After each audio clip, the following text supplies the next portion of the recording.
What's going on, geeks? Put on your conspiracy theory hats because today I'm going to tell you about a conspiracy against the iPad Pro that it seems like everyone's in on. Before we get started, happy Star Wars Day, and hit the subscribe button, click the bell, and share the video if you agree with this. And make sure you stay till the end because at the end of the video, I'm going to talk about what I really think the future of all devices is going to be. I'm Chris Grant Jr. It's the Granted Geek Show.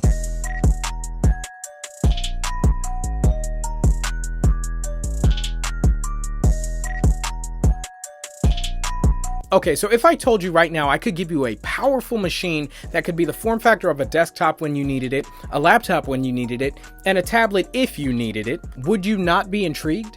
Well, you should be, especially for professionals, because typically we need three things, and that's power, flexibility, and versatility. We need to be able to get as much done as possible wherever we are as quickly as possible. And quickly, before you type the comment about never ever wanting to see touch on a Mac, I have a quick solution for you.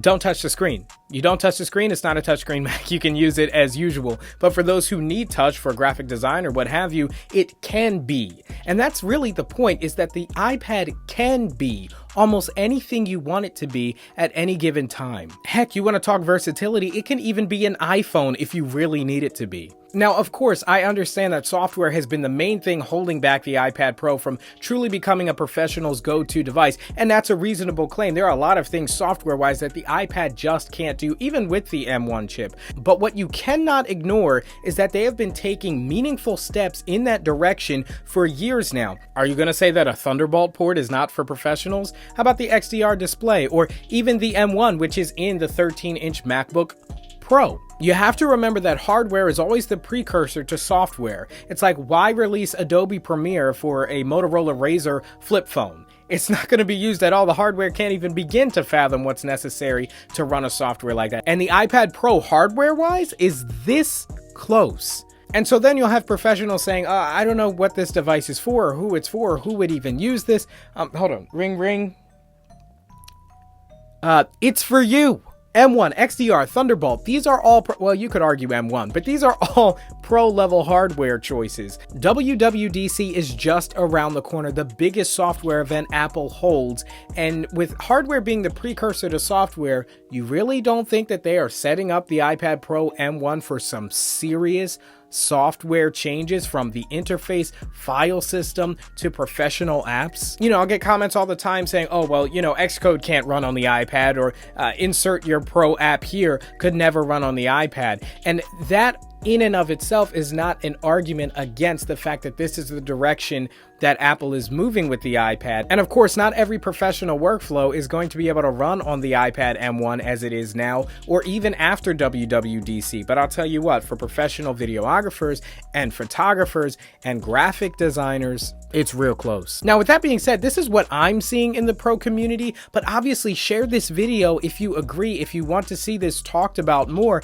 I think it would be a great thing to see some of the bigger tech YouTubers chime in on this conversation and give their input as to exactly why they are not jumping and chomping at the bit for something like the iPad Pro, the tablet, laptop, desktop replacement all in one, even iPhone replacement, to be given the M1, M2, M1X chips to, well, it has the XDR display and it has Thunderbolt. I think the iPad Pro should be the #1 device on everyone's mind when it comes to the future of computing. And with that being said, when it comes to the device that I see everyone using eventually one day, I see exactly that: the phone, the tablet, the laptop, and the desktop all becoming one device. We see foldable form factors coming into the market. So these are the devices that I see coming down the line. And of course, a chip like the M1 and beyond is overkill for a phone, but it's maybe not for a tablet.